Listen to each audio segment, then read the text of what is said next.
El sonido que llenaba el ático de lujo era el tintineo de copas de cristal y risas arrogantes. Sofía, envuelta en una seda color vino que costaba más que el salario anual de su exmarido, era el sol alrededor del cual orbitaban todos los planetas de aquella fiesta. A su lado, Ricardo, con su reloj de oro macizo brillando bajo las luces de la lámpara de araña, la sujetaba por la cintura como si fuera un trofeo recién conquistado, y a ojos de ella, eso era exactamente lo que era, un premio. Alzó su copa, el champán burbujeando como su propia vanidad. Un brindis, dijo, con la voz proyectada para alcanzar cada rincón de la sala, por los nuevos comienzos, por dejar atrás el peso muerto y abrazar el futuro que merecemos. Los invitados aplaudieron, haciéndose eco de su desprecio por un pasado que no conocían, pero que ella había pintado con los colores de la mediocridad. Ricardo sonrió, una sonrisa depredadora de quien cree haber ganado el juego. Se inclinó y le susurró al oído: «Nunca has parecido tan libre, mi amor. Lejos de ese... ¿Cómo se llamaba? El pobretón».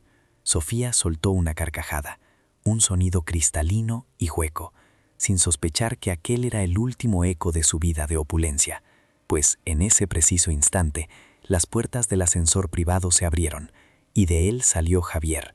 No parecía derrotado, no parecía un hombre que lo hubiera perdido todo.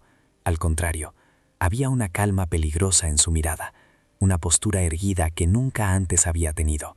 Vestía un traje oscuro, de corte impecable, que hacía que el costoso atuendo de Ricardo pareciera un disfraz barato. El silencio cayó sobre la fiesta como un sudario. Sofía lo fulminó con la mirada. «¿Qué estás haciendo aquí? ¿Quién te ha dejado entrar?» «Seguridad». Javier se limitó a dar un paso adelante, y el sonido de sus zapatos italianos sobre el mármol pulido fue la única respuesta. La miró a ella, luego a Ricardo, y finalmente a la multitud curiosa que los observaba. Una leve sonrisa, casi imperceptible, asomó a sus labios. Él no estaba allí para suplicar, sino para cobrar. Y la deuda, amigos míos, era impagable. Lo que nadie en aquella sala sabía era que el suelo que pisaban, las paredes que lo rodeaban y el aire que respiraban ya tenían un nuevo dueño, y acababa de llegar. Para comprender la magnitud de la caída de Sofía, es imperativo retroceder 6 meses en el tiempo. La vida de Javier y Sofía no se desarrollaba en un ático bañado por la luz de una araña de cristal, sino en un silencioso apartamento de clase media, cuyas paredes parecían encogerse cada día bajo el peso de las ambiciones frustradas de ella. Aquel no era un hogar cimentado en el afecto, sino un purgatorio temporal para una mujer que sentía que el universo le debía un trono de oro macizo. Javier era un hombre de gustos sencillos, pero su mente era cualquier cosa menos simple. Como ingeniero de software, su intelecto era agudo y metódico, aunque aplicaba su brillantez a su trabajo y no a la escalada social. Encontraba el verdadero patrimonio en el silencio de una biblioteca, en el aroma de un libro antiguo, o en las largas y tranquilas tardes que pasaba con su abuelo, Abelardo, un relojero jubilado, cuya vida era un monumento a la discreción. Abelardo residía en una modesta casa en las afueras, un santuario de paz que Sofía consideraba una afrenta personal a su imagen. «No entiendo por qué malgastas tus fines de semana en ese antro», solía decir con el desdén goteando de cada sílaba, mientras sus dedos hojeaban las páginas satinadas de una revista de alta costura. «Ese lugar huele a polvo y a fracaso. Es el mismo olor que me temo está impregnando este apartamento y nuestras vidas». Él nunca respondía a sus provocaciones. Soportaba el veneno con un estoicismo que ella, en su ceguera materialista, confundía con debilidad. Él amaba a Sofía, o quizás amaba el recuerdo de la mujer que fue, aferrándose a la vana esperanza de que su obsesión por el estatus fuera solo una coraza, una armadura forjada por la inseguridad que su amor podría algún día resquebrajar. Estaba terriblemente, trágicamente equivocado en su diagnóstico. La humillación era su pan de cada día, servida en dosis pequeñas pero constantes. Eran los suspiros de impaciencia cuando la tarjeta de crédito era rechazada en una boutique de lujo, el gesto de condescendencia cuando él prefería una cena casera a un restaurante con estrellas Michelin. Eran, sobre todo, las bromas en las cenas con sus amistades adineradas, donde ella lo exhibía como un trofeo de su propia magnanimidad, un santo resignado a la mediocridad. «Ay, Javier», comenzaba ella con una risa forzada, el sonido tan hueco como su promesa matrimonial. «Él tiene un alma tan elemental, No le importan los viajes a la Costa Azul ni los sedanes alemanes. Dale una cerveza artesanal y un partido de fútbol y es el hombre más feliz del mundo, ¿verdad, cariño? Y todos reían, una cacofonía de falsa cortesía, mientras Javier se limitaba a sonreír, una máscara perfectamente ajustada que no dejaba traslucir el cansancio de su alma. Lo que ni ella ni su círculo de aduladores podían comprender era que la fortaleza de Javier no residía en activos líquidos ni en un fondo fiduciario, sino en una resiliencia forjada en el acero de la dignidad, una herencia directa de aquel viejo relojero que tanto despreciaban. Su silencio no era sumisión, era observación. Su paciencia no era pasividad, era estrategia. Él estaba simplemente esperando, aunque en aquel entonces ni él mismo sabía para qué. El punto de inflexión no fue un grito, sino un mensaje de texto. Una noche, mientras Sofía se duchaba, su teléfono vibró sobre la mesilla de noche, la pantalla iluminándose con un mensaje de Ricardo. La reserva en el Ritz está confirmada para nuestro aniversario. No puedo esperar a celebrarlo lejos de la mediocridad. El aniversario de ellos, de Javier y Sofía, había sido la semana anterior, y lo habían celebrado con una pizza y una película, a petición de ella. El frío cortante de la traición le recorrió la espina dorsal, más gélido que cualquier noche de invierno. No hubo un estallido de ira, no hubo un portazo. Solo un silencio profundo y pesado. El silencio de un corazón que se rompe en 1000 pedazos sin hacer ruido. En ese instante, el amor se evaporó, dejando tras de sí un residuo de claridad cristalina y amarga. Vio a Sofía no como su esposa, sino como una extraña con la que compartía una hipoteca. En lugar de confrontarla, Javier hizo algo mucho más inteligente. Al día siguiente, visitó discretamente a un abogado, un viejo amigo de la familia recomendado por su abuelo años atrás para asuntos importantes. Expuso la situación con una calma que sorprendió al propio letrado. No buscaba venganza, o eso dijo, buscaba protección. Quería entender sus opciones, prepararse para un divorcio que sabía inevitable. El abogado, un hombre astuto y con décadas de experiencia en las trincheras de los litigios matrimoniales, le aconsejó paciencia. La mejor jugada en el ajedrez, a veces, es no mover ninguna pieza y dejar que tu oponente se destruya a sí mismo por su propia arrogancia, le dijo.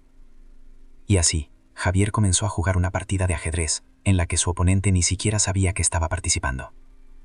Contrató, por recomendación del abogado, a un investigador privado. No era un personaje de película con gabardina y sombrero, sino un contable forense, un hombre especializado en seguir el rastro del dinero. Su misión era simple: investigar a Ricardo, el supuesto titán de la tecnología, y descubrir la verdadera naturaleza de su relación con Sofía. Los informes comenzaron a llegar, carpetas llenas de extractos bancarios, registros de propiedad y análisis de mercado. Y lo que revelaron fue fascinante. Ricardo no era el Midas que pretendía ser. Su empresa de tecnología sobrevivía a base de rondas de financiación cada vez más desesperadas, vendiendo humo y promesas a inversores a los que deslumbraba con un estilo de vida que no podía permitirse. Su ático de lujo no era de su propiedad, sino un alquiler exorbitante. Su convertible deportivo era un leasing con cuotas atrasadas. El reloj de oro macizo que lucía con tanta ostentación era una réplica de alta calidad. Era un castillo de naipes financiero, y Sofía, deslumbrada por el brillo, estaba a punto de mudarse al piso más alto justo antes del vendaval. Javier leía aquellos informes en la soledad de su estudio, mientras en la habitación de al lado Sofía hablaba por teléfono, su risa resonando por el pasillo. Cada risa era una puñalada, pero su dolor ya no era paralizante. Se había transformado en un combustible frío, un catalizador para la meticulosa construcción de su plan. Cada documento era un ladrillo en la fortaleza desde la que observaría su caída. Él continuó con su vida normal, interpretando el papel del marido despistado y conformista a la perfección. Soportó las cenas, las sonrisas falsas, las humillaciones veladas. Cada noche, al acostarse junto a ella, sentía el abismo que lo separaba, pero su rostro permanecía impasible. Era un actor consumado en la última función de una tragedia que solo él sabía que estaba a punto de convertirse en una farsa. Mientras Sofía creía estar tejiendo su escapada hacia una vida de opulencia, en realidad se estaba enredando cada vez más en la telaraña que Javier, en silencio, tejía a su alrededor. Ella lo veía como el peso muerto del que pronto se desharía, sin sospechar que él era el ancla que, en el momento preciso, la arrastraría con ella al fondo del océano de sus propias mentiras. El abogado de Javier, mientras tanto, preparaba la ofensiva legal. Redactaron un acuerdo de divorcio que, en apariencia, era generoso, concediéndole a Sofía casi todo lo que pedía de sus bienes comunes, que eran escasos. Era una carnada, una forma de hacerla sentir que tenía el control total, que su victoria era absoluta y que él era un necio derrotado. La trampa estaba perfectamente montada. Cada detalle, cada cláusula, cada movimiento financiero estaba calculado. Javier no solo había descubierto la traición, la había analizado, cuantificado y convertido en un arma. Ya no sentía pena por sí mismo. La pena se había transformado en una anticipación gélida, la misma que siente un cazador que espera pacientemente a que su presa, engreída y ciega, camine directamente hacia él. Él sabía que la humillación final que ella le tenía preparada, el abandono público, estaba cerca. Y lejos de temerla, la esperaba con ansias. Porque sería en el escenario de su mayor triunfo, en el apogeo de su arrogancia, donde él finalmente revelaría su mano. El público no sentirá pena por él entonces, sino la profunda y catártica satisfacción de ver a la justicia, precisa y afilada como un bisturí, hacer su trabajo. Y así, nos encontramos de nuevo en el ático. En ese instante suspendido en el que tiempo parecía haberse congelado. La música se había desvanecido. Las conversaciones habían muerto en la garganta de los invitados, y todos los ojos estaban fijos en el hombre que acababa de emerger de las puertas del ascensor. Javier no se inmutó ante el centenar de miradas que lo diseccionaban. Su calma era una afrenta, una anomalía en la calculada opulencia de la velada. Para Sofía, su mera presencia era un acto de profanación, la mancha de un pasado mediocre en el lienzo inmaculado de su futuro brillante. «He dicho que llaméis a seguridad», repitió ella, su voz ahora un siseo agudo que cortó el silencio. El desprecio en su tono era tan palpable que casi se podía tocar, una capa de veneno sobre el barniz de su elegancia. «¿Cómo te has atrevido a aparecer aquí? Este no es tu mundo, Javier. Nunca lo fue y nunca lo será. Vuelve al agujero del que has salido». Cada palabra era un golpe calculado, diseñado para herir, para reafirmar su superioridad ante el círculo de aduladores que la observaban, ávidos de drama. Ricardo, sintiendo que su papel como protector del nuevo reino de Sofía exigía una demostración de poder, dio un paso al frente. Su sonrisa era una mueca de condescendencia, la de un depredador que juega con su comida. Colocó una mano sobre el hombro de Javier, un gesto que pretendía ser de camaradería, pero que estaba cargado de un desdén insultante. «Tranquilo, amigo», dijo, su voz resonando con falsa amabilidad. «Debes de haberte equivocado de planta. Las entregas de servicio se hacen por la entrada trasera. Quizás buscas la cocina». Una ola de risas contenidas recorrió la sala, un coro cruel que validaba la humillación. Los invitados, tiburones atraídos por el olor de la sangre social, se deleitaban con el espectáculo. Veían a Javier a través de los ojos de Sofía y Ricardo, un hombre sencillo, vestido con un traje que, aunque de buena factura, no podía competir con el brillo ostentoso de sus relojes de oro y sus joyas de diseño. No veían la dignidad en su postura, solo la aparente debilidad de su silencio. Sofía, envalentonada por la reacción de la multitud, decidió llevar la crueldad a un nuevo nivel. Tomó su copa de champán tallado y se acercó a Javier, rodeándolo como un buitre estudia a su presa. «Miradlo todos», anunció, su voz goteando sarcasmo. «Este es el hombre del que os hablé, el ancla que me mantenía atada a una vida de conformidad. Un hombre cuya mayor ambición era pagar la hipoteca a tiempo y ver el fútbol los domingos». Hizo una pausa dramática, asegurándose de tener la atención de todos. «Javier, de verdad que lo siento por ti. Siento que tengas que ver lo que te has perdido, lo que nunca podrías haberme dado. Pero es una lección importante, ¿no crees? Algunos nacemos para volar en jets privados y otros para quedarnos en tierra, mirando al cielo. Y tú, querido, tienes un miedo atroz a las alturas». La metáfora era burda, pero efectiva para su audiencia, que asintió con sonrisas cómplices. El nudo en la garganta de Javier era una piedra, pero su rostro permanecía como una máscara de serenidad. El dolor estaba allí, un corte frío y profundo, pero lo contenía tras una muralla de estoicismo. Cada insulto, cada risa, era un eco de los años de menosprecio silencioso que había soportado. Pero esta vez era diferente. Esta vez el dolor no era veneno, sino combustible. Observaba el rostro de Sofía, contorsionado por una arrogancia que la cegaba por completo, y por primera vez en mucho tiempo no sintió amor ni nostalgia, solo una lástima gélida. Ricardo, disfrutando de su papel de nuevo reino, decidió añadir el toque final a la ejecución pública. Sacó su cartera de piel de cocodrilo, extrajo un fajo de billetes y se los ofreció a Javier con un gesto teatral. «Toma, para el taxi, y cómprate una cena decente de camino a casa. Nadie debería irse de una fiesta con el estómago vacío, ni siquiera los que no han sido invitados». El gesto fue la cúspide de la humillación, reducirlo a un mendigo, a un proyecto de caridad. El silencio que siguió fue denso, expectante. Todos esperaban que Javier explotara, que gritara, que se defendiera o, mejor aún, que se derrumbara. Eso habría completado el espectáculo, habría confirmado su estatus de perdedor. Pero Javier no hizo nada de eso. Ignoró el dinero, que quedó suspendido en el aire como una ofrenda obscena, y sus ojos, tranquilos pero increíblemente penetrantes, se encontraron con los de Ricardo. El narrador interior de la justicia cósmica sonreía irónicamente en ese momento. Ricardo le ofrecía el dinero de un préstamo que no podía pagar, en un apartamento que no le pertenecía, a un hombre que, en ese preciso instante, poseía activos líquidos suficientes para comprar el banco que financiaba sus deudas. La ceguera de la soberbia era sin duda la más profunda de todas las oscuridades. Sofía soltó una carcajada final, un sonido cristalino y hueco que resonó en el mármol pulido. Se ha quedado sin palabras, se burló. Pobre Javier, la realidad puede ser abrumadora. Se giró hacia Ricardo y le dio un beso, un acto de posesión frente al hombre que había descartado. Ahora, si nos disculpas, tenemos una fiesta de compromiso que celebrar. La tuya terminó hace mucho tiempo. Aquel fue el momento, el punto exacto en que la tensión alcanzó su cenit. La humillación había sido total, pública e inequívoca. Los villanos se habían regodeado en su crueldad, convencidos de su invulnerabilidad. El público, tanto el de la fiesta como el que observaba desde el otro lado de la pantalla, contenía la respiración, implorando una retribución que parecía imposible. Javier, que había permanecido inmóvil y en silencio, finalmente se movió, no para tomar el dinero, ni para marcharse derrotado. Lentamente, con una deliberación que heló la sangre de los más observadores, levantó su mano y sacó su propio teléfono del bolsillo interior de su chaqueta. No miró a Sofía ni a Ricardo. Su mirada se dirigió a la multitud. Una leve sonrisa, la primera que mostraba aquella noche, asomó a sus labios. No era una sonrisa de alegría, sino de finalidad. Era la sonrisa de un maestro de ajedrez que, tras haber permitido que su oponente moviera todas sus piezas y celebrara una victoria prematura, se dispone a anunciar, con una calma devastadora, el jaque mate. En realidad, comenzó Javier, y su voz, por primera vez, no era la de un hombre humilde, sino la de alguien que ostenta el poder absoluto. La fiesta no ha hecho más que empezar, pero me temo que ni Sofía ni el señor Ricardo están en la lista de invitados. Las palabras de Javier quedaron suspendidas en el aire, densas y frías, un desafío directo a la realidad que Sofía y Ricardo habían construido con tanto esmero. Por un instante nadie supo cómo reaccionar. Luego, como un eco tardío, una risa nerviosa brotó de un rincón de la sala, seguida de otras.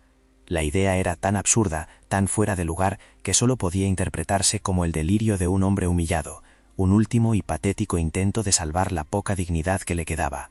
La arrogancia es un filtro poderoso, y a través de él la verdad a menudo parece una locura. Sofía, recuperada del shock inicial, sintió una oleada de furia helada. La vergüenza que él le estaba haciendo pasar era intolerable.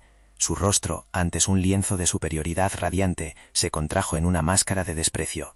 Avanzó hacia él. El movimiento de su vestido de seda era el único sonido en la sala ahora silenciosa. «Se acabó, Javier», siseó, su voz baja y cargada de veneno. «Has tenido tu pequeño momento de drama. Ahora sal de mi casa antes de que te eche a patadas». Javier ni se inmutó. Levantó una ceja con una calma exasperante que desquició por completo a Sofía. «¿Tu casa?», repitió. El tono de su voz era suave pero cortante como el filo de un bisturí. «Creo que hay un pequeño malentendido sobre la titularidad de la propiedad». Hizo un gesto casi imperceptible con la cabeza hacia la entrada. «Doctor Monteiro, si es tan amable de aclarar este punto». El nombre no significó nada para nadie, pero el tono de autoridad con que fue pronunciado hizo que todas las cabezas se giraran. Desde la penumbra del pasillo del ascensor emergió un hombre mayor, de cabello cano y vestido con un traje de corte conservador pero innegablemente caro. Su rostro era una expresión de seriedad profesional, y en su mano sostenía un maletín de cuero que parecía pesar tanto como las sentencias que contenía. Avanzó con pasos medidos hasta situarse junto a Javier, su presencia imponente transformando instantáneamente la dinámica de poder en la sala. El aire festivo se había evaporado, reemplazado por la atmósfera tensa de una sala de juntas o un tribunal. «Buenas noches», dijo el hombre, su voz grave y resonante llenando el silencio. «Mi nombre es Elías Monteiro, y soy el asesor legal principal y albacea de la sociedad de inversión Legado Abelardo, propietaria de este edificio, la Torre Orión». Hizo una pausa, permitiendo que la información se asentara.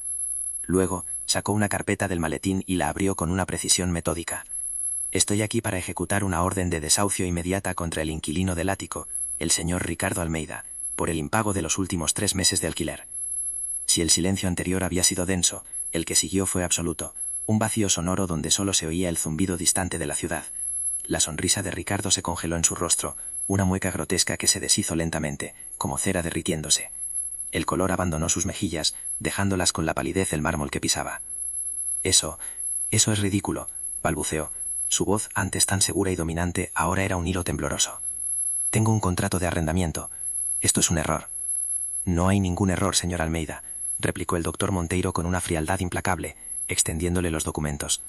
El contrato es válido, pero la propiedad del edificio cambió de manos recientemente. La sociedad Legado Abelardo fue fundada por mi difunto cliente, el señor Abelardo Ramos.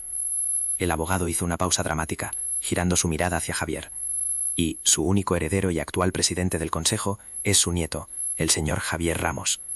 La revelación cayó sobre la sala como una bomba de neutrones, aniquilando todas las presunciones y dejando solo la verdad en pie. Javier el pobretón, Javier el fracasado, Javier el peso muerto. Era el dueño de todo. La multitud jadeó colectivamente, un sonido ahogado de incredulidad y asombro. Los rostros que antes lo miraban con desdén, ahora lo observaban con una mezcla de miedo y fascinación. La jerarquía social de la sala se había invertido en un solo instante. Sofía se tambaleó, como si hubiera recibido un golpe físico. Miró a Javier, pero no reconoció al hombre que tenía delante. El marido dócil y conformista había desaparecido, reemplazado por un estratega formidable cuya tranquilidad era más intimidante que cualquier grito. Luego miró a Ricardo, buscando desesperadamente una negación, una explicación, pero solo encontró el pánico desnudo en los ojos de un impostor que acababa de ser desenmascarado. «Estáis en mi casa», dijo Javier finalmente, su voz tranquila, pero con el peso inconfundible del poder. La ironía era tan espesa que se podía cortar. Él no había irrumpido en su fiesta. Ellos habían estado celebrando su supuesta victoria en la propiedad de él, bebiendo su champán en su aire. La humillación que le habían infligido se les estaba devolviendo, multiplicada por la magnitud de su propia ceguera. Pero el golpe maestro de Javier estaba lejos de terminar. Aquello era solo el primer acto de una justicia poética meticulosamente orquestada. Y me temo que el alquiler del ático no es la única deuda pendiente del señor Almeida, continuó, su mirada fija en el hombre que sudaba profusamente bajo las luces del candelabro. Ese sedán alemán de lujo aparcado en la entrada principal, el que Sofía tanto admiraba. Un vehículo espléndido, sin duda. Una sonrisa gélida se dibujó en los labios de Javier. Resulta que el concesionario que emitió el contrato de leasing fue adquirido por una de las empresas de mi abuelo el mes pasado. He revisado los registros. Las cuotas también tienen un retraso considerable. No se preocupe, señor Almeida. He dispuesto que una grúa lo recoja mañana a primera hora. No querrá que afecte a su historial crediticio, ¿verdad? Cada palabra era un clavo más en el ataúd de la reputación de Ricardo. El murmullo de los invitados crecía, convirtiéndose en un torrente de susurros y miradas furtivas. Estaban presenciando algo más que un desahucio. Estaban asistiendo al desmantelamiento público y sistemático de un hombre. La humillación era un espectáculo irresistible, y ahora la víctima era otra. Javier dio un paso más, acercándose al centro de la sala, adueñándose del espacio que legal y moralmente le correspondía. Y luego están las tarjetas de crédito, esas con las que han financiado viajes a Mónaco, cenas en restaurantes con estrellas Michelin, y este despilfarro hizo un gesto abarcando la fiesta. Mi holding es uno de los principales clientes del banco emisor. Una simple llamada fue suficiente para obtener un informe detallado de sus finanzas, Ricardo. La palidez de Ricardo dio paso a un tono verdoso. El sudor le perlaba la frente, y su costoso traje de corte italiano parecía ahora 2 tallas más grande. Se tambaleaba al borde del abismo financiero, y Javier estaba a punto de darle el empujón final. La tensión física en su cuerpo era la manifestación de un castillo de naipes derrumbándose en cámara lenta. Su empresa de tecnología, prosiguió Javier, dirigiéndose ahora a la atónita multitud, no es el imperio que él les ha hecho creer. Está al borde de la quiebra, ahogada en deudas y sostenida por promesas vacías a inversores a los que ha estado engañando. De hecho, su última ronda de financiación fue denegada esta misma mañana. La información era precisa, letal y pública. Estaba desesperado, explicó Javier, su voz analítica despojando a Ricardo de su última capa de dignidad. Y entonces vio a Sofía. No vio a una mujer a la que amar, sino un salvavidas, o más bien, un nombre, el apellido de soltera de ella, de una familia con cierta reputación en la ciudad, Era la llave que esperaba usar para abrir nuevas puertas, para conseguir un último préstamo que retrasara lo inevitable. No iba a casarse con ella. Iba a usarla como mal. El horror se apoderó del rostro de Sofía. La traición que ella había infligido le fue devuelta con una crueldad simétrica. El hombre por el que había abandonado a Javier no era su salvador, sino otro predador que la veía como un simple activo financiero. Su sueño de opulencia no era más que una estafa, y ella había sido la marca más fácil, la más ingenua de todas. Finalmente, después de demoler por completo el imperio de Ricardo, Javier se giró para enfrentarse a ella. Sus ojos, que durante años la habían mirado con amor y paciencia, ahora la observaban con una claridad fría y distante, como un juez a punto de dictar sentencia. El momento que ella había orquestado para humillarle se había convertido en su propio juicio final. «Me dejaste, Sofía, porque creías que yo era poco», dijo, su voz ya sin rastro de dolor, solo de una finalidad inquebrantable. «Me llamaste fracasado, un ancla que te impedía volar. Me despreciaste por mi sencillez, por no anhelar el brillo del oro que tanto te cegaba. Cada palabra era un espejo que le devolvía la imagen de su propia superficialidad. Buscaste a un millonario y encontraste a un farsante endeudado. Buscaste un palacio y te instalaste en una propiedad alquilada que no podías pagar. Cambiaste a un hombre que te habría dado el mundo si tan solo lo hubieras pedido, por una ilusión barata envuelta en seda y mentiras. La lógica de su argumento era tan demoledora como la revelación financiera. Me humillaste públicamente para inflar tu ego, continuó él, creyendo que habías alcanzado la cima. Pero mira a tu alrededor. ¿Qué te queda ahora? Su mirada barrió la sala, deteniéndose en los rostros de los invitados que ahora la miraban con una mezcla de lástima y desprecio. Has perdido al hombre que te amaba. Has perdido al hombre que creías que te compraría el mundo. Y lo más importante, has perdido tu dignidad frente a la misma sociedad que tanto te esforzaste por impresionar. Concluyó su discurso sin alzar la voz, pero sus palabras resonaron más fuerte que cualquier grito. No tienes nada, absolutamente nada. La sentencia fue dictada. La justicia, precisa y afilada, había hecho su trabajo. Javier se giró hacia la puerta, su postura erguida, la de un rey reclamando su reino. Se detuvo un instante en el umbral y se dirigió a la silenciosa multitud una última vez. Por cierto, la fiesta ha terminado. Les ruego que desalojen la propiedad. Mi equipo de seguridad y limpieza llegará en 1 hora para preparar el apartamento para su verdadero dueño. Su salida no fue la de un hombre derrotado, sino la de un conquistador que se retira tras una victoria aplastante. El doctor Montero le siguió, cerrando la puerta tras de sí con un clic suave y definitivo que selló el destino de Sofía y Ricardo. El silencio que quedó era pesado, sofocante. Luego, como si se hubiera roto un hechizo, comenzó el éxodo. Los invitados, avergonzados y ansiosos por distanciarse del desastre, recogieron sus abrigos y bolsos, evitando la mirada de Sofía como si su fracaso fuera contagioso. Nadie dijo adiós. En la alta sociedad, la desgracia es una enfermedad que todos temen. En menos de 5 minutos, el ático de lujo quedó vacío, un mausoleo de ambiciones frustradas, lleno de copas a medio beber y canapés intactos. Solo quedaban ellos dos, los reyes depuestos de un reino que nunca había existido. Sofía miró a Ricardo, su rostro una máscara de furia y desesperación. «¡Mentiroso!», gritó, su voz rota por la histeria. «Me has utilizado, eres un maldito fraude». Su mundo se había derrumbado y necesitaba desesperadamente a alguien a quien culpar, sin darse cuenta de que la arquitecta principal de su propia ruina era ella misma. Ricardo la apartó con un empujón brusco, su encanto evaporado, revelando al hombrecillo asustado y cruel que había debajo. «¿Y tú qué eres? ¿Una santa? Eres una arpía materialista que apostó al caballo equivocado. No me culpes por tu propia estupidez y avaricia». Recogió su chaqueta del respaldo de un sofá.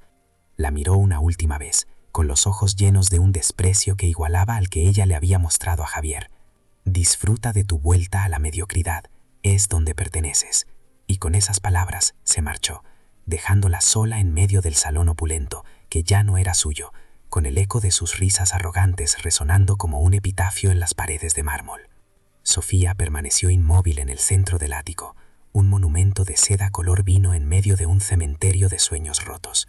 El silencio que la envolvía ya no era el de una reverencia admirada, sino el de un vacío acusador. Cada copa de champán a medio beber, cada canapé abandonado en bandejas de plata, parecía burlarse de ella, testigos mudos de una coronación que se había transformado en una ejecución pública. El eco de la puerta cerrándose tras Javier fue el sonido definitivo, el punto final de una vida que, hasta hacía unos minutos, creía haber conquistado por derecho propio. La opulencia que la rodeaba, el mármol frío bajo sus pies y las vistas panorámicas de una ciudad que se extendía como un tapiz de diamantes, ya no eran un símbolo de su victoria, sino las rejas doradas de una jaula de la que estaba a punto de ser expulsada. Su primera reacción no fue de tristeza, sino de una furia impotente, un veneno que le subía por la garganta sin encontrar salida. Quería gritar, romper los carísimos objetos que la rodeaban, destrozar el escenario de su humillación. Pero sus miembros no respondían. Estaba paralizada por la magnitud de la catástrofe, su mente corriendo a 1000 por hora intentando encontrar una grieta en la lógica de acero de Javier, una escapatoria que no existía. La verdad, tan brutal y tan inmerable, la había dejado sin defensas. El hombre que ella había desechado como un objeto sin valor, se había revelado como el arquitecto de su universo y acababa de demolerlo con una calma aterradora. El hechizo se rompió con la llegada de 2 hombres de traje oscuro, cuya presencia era tan discreta como imponente. No eran los gorilas de seguridad de Ricardo, sino profesionales de una firma privada, con auriculares en el oído y una expresión de eficiencia impasible. «Señora», dijo uno de ellos, su voz educada pero carente de cualquier calidez, «tenemos instrucciones de asegurar el inmueble. Le rogamos que recoja sus efectos personales y nos acompañe a la salida». No era una petición, era una orden envuelta en el celofán de la cortesía. Sofía los miró, su orgullo herido buscando una última batalla. «No pueden hacerme esto. Esta es mi casa», exclamó, aunque la mentira sonó hueca incluso para sus propios oídos. «Me temo que se equivoca», respondió el hombre, sin alterar su tono. «Nuestros registros indican que usted no figura en ningún contrato de arrendamiento ni título de propiedad. Es usted, legalmente, una invitada cuya bienvenida ha expirado». La palabra «invitada» fue como una bofetada. La humillación seguía cayendo en cascada, capa por capa, despojándola de cada una de sus ilusiones. Intentó argumentar, amenazar con abogados que no tenía y con una influencia que se había evaporado, pero sus palabras rebotaban contra el muro de profesionalidad de aquellos hombres. Eran los emisarios del nuevo poder y ante ellos ella no era nada. Escoltada como una delincuente común, fue conducida al ascensor privado, el mismo que horas antes la había elevado a la cima de su mundo. El descenso fue un viaje simbólico a las profundidades de su nueva realidad. Al llegar al vestíbulo, el conserje, que siempre la había saludado con una sonrisa servil, desvió la mirada, fingiendo estar ocupado con un registro. La enfermedad del fracaso social es en efecto altamente contagiosa. Al salir a la fría noche, el viento pareció atravesar la fina seda de su vestido. La realidad de la calle, con sus ruidos urbanos y su indiferencia anónima, era un contraste brutal con la burbuja de lujo que acababa de estallar. Instintivamente, se dirigió al garaje subterráneo, buscando la seguridad de su vehículo, un elegante coupé que Ricardo le había regalado. Pero al llegar a su plaza de aparcamiento, la encontró vacía.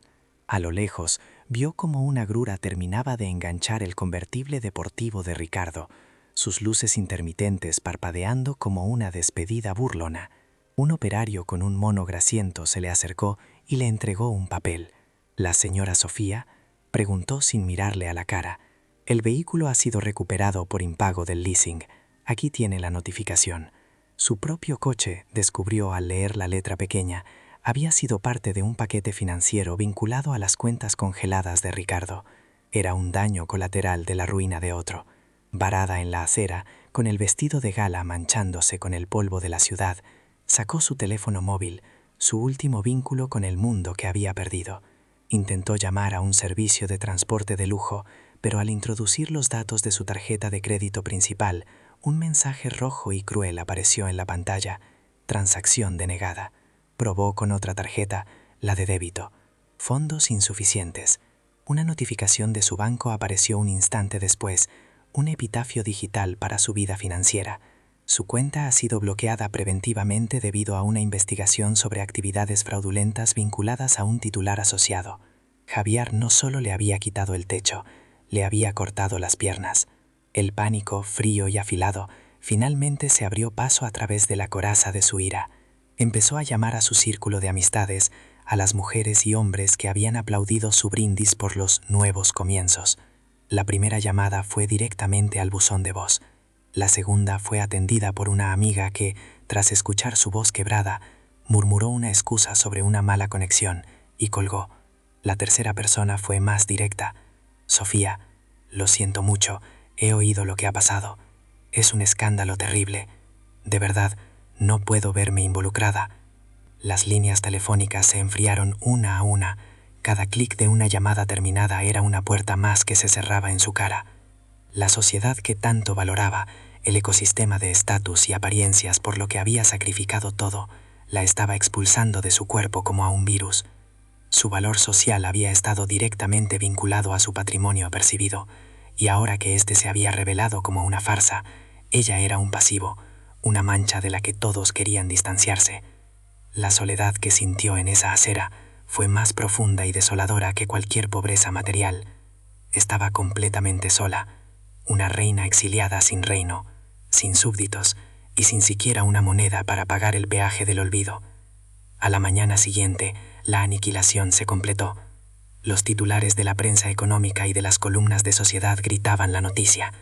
El imperio de Ricardo Almeida se desploma entre acusaciones de fraude.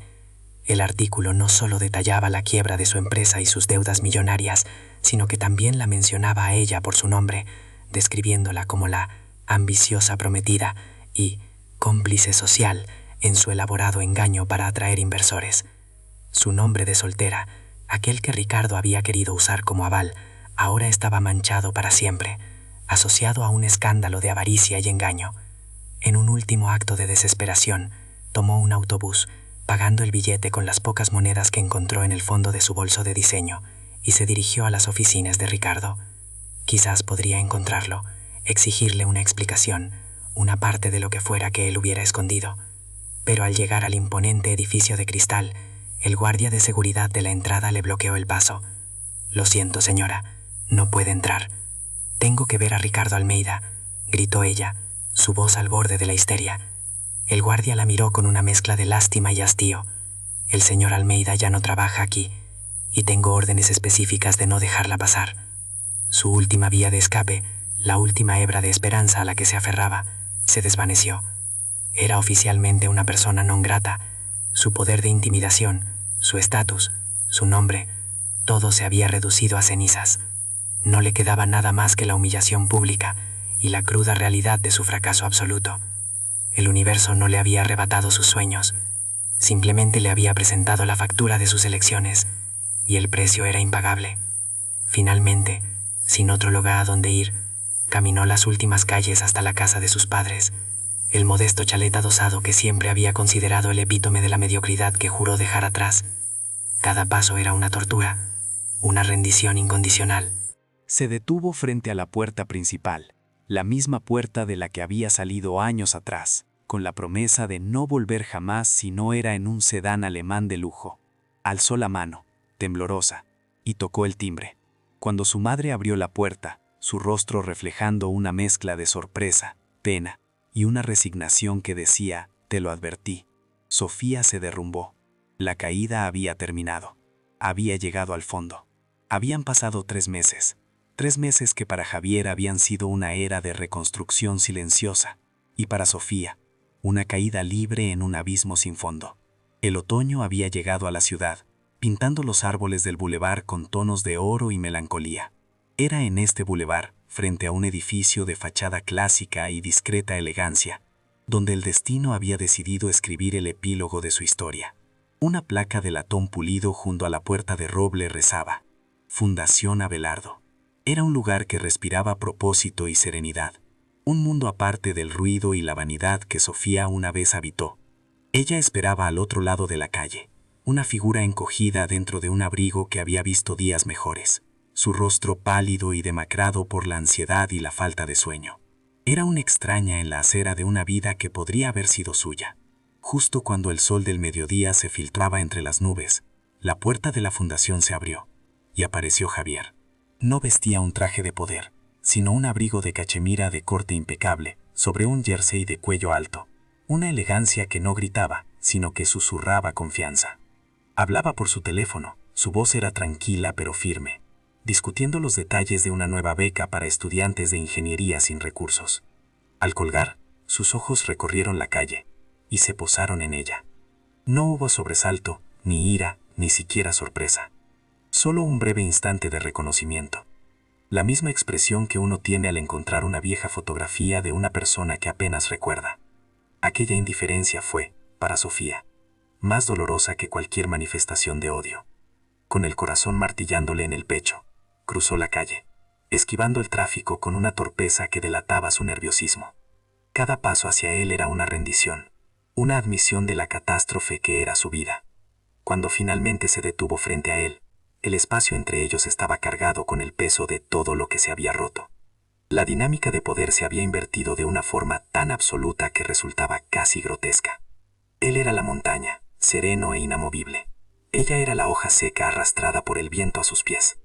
Intentó esbozar una sonrisa, un patético fantasma de la confianza con la que una vez lo había despedido, pero el gesto se quebró en sus labios, revelando la desesperación que se escondía debajo.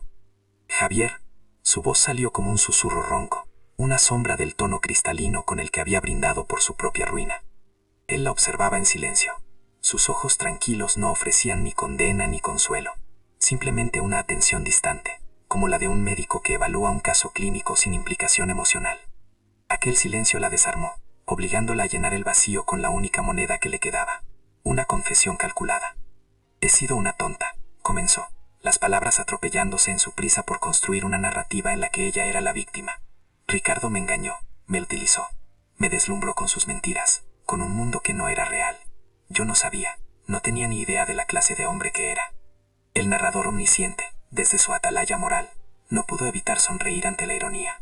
Sofía, la maestra de la superficialidad, se quejaba ahora de haber sido engañada por las apariencias. Culpaba al latejo por reflejar su propia vanidad.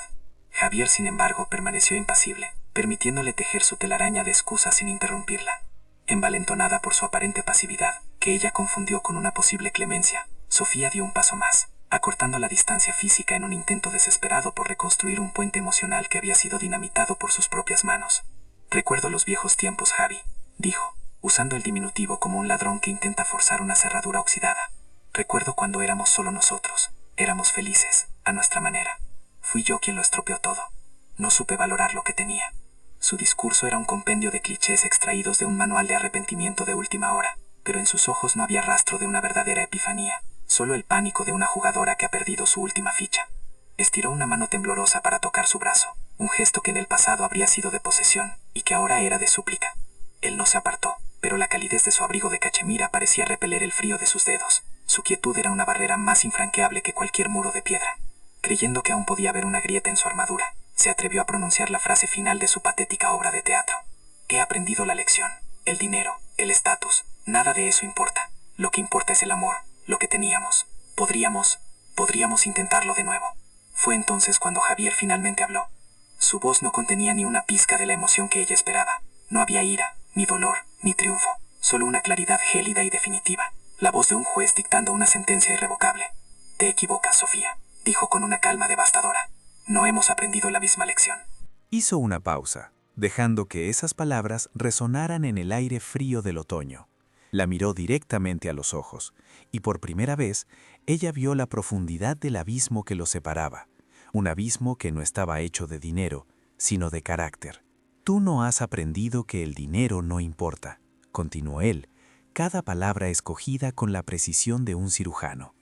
«Has aprendido que apostaste por el millonario equivocado. Tu arrepentimiento no nace de la conciencia, sino del fracaso de tu inversión.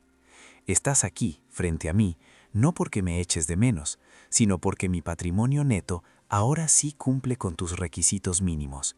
La verdad era tan brutal y tan desnuda que Sofía retrocedió un paso, como si la hubieran golpeado. Su máscara de contrición se hizo añicos, revelando el rostro desnudo de su avaricia. Javier dio un paso hacia el bordillo. Su mirada ya no estaba sobre ella, sino en el horizonte, en el futuro que ella había descartado. El problema nunca fue lo vacía que estaba mi cartera, Sofía. El problema siempre fue lo vacía que estaba la tuya. Ella lo miró, confundida, y él concluyó con la frase que pondría el punto final a su historia. Vacía de todo lo que realmente tiene valor, lealtad, dignidad, carácter. Y me temo que, a pesar de todo lo que has perdido, sigue estándolo. En ese preciso instante, un sedán alemán de lujo, un modelo eléctrico de última generación de color gris grafito, se detuvo silenciosamente junto a ellos. No era el convertible ostentoso y ruidoso de Ricardo, sino un vehículo que representaba el poder real, silencioso, eficiente y absolutamente seguro de sí mismo. Un chofer de uniforme salió y le abrió la puerta trasera, un gesto de respeto que Sofía nunca había visto que le dedicaran a Javier. Él se giró hacia ella por última vez. Su expresión era la de alguien que se despide cortésmente de una desconocida. Adiós, Sofía. Te deseo suerte. La necesitarás. No había sarcasmo en sus palabras, solo la indiferencia de quien ha cerrado un capítulo para siempre. Se introdujo en el vehículo y la puerta se cerró con un sonido suave y hermético, sellando su mundo del de ella. A través del cristal tintado, ella vio su silueta por un instante antes de que el coche se deslizara con suavidad y se incorporara al tráfico, desapareciendo sin mirar atrás.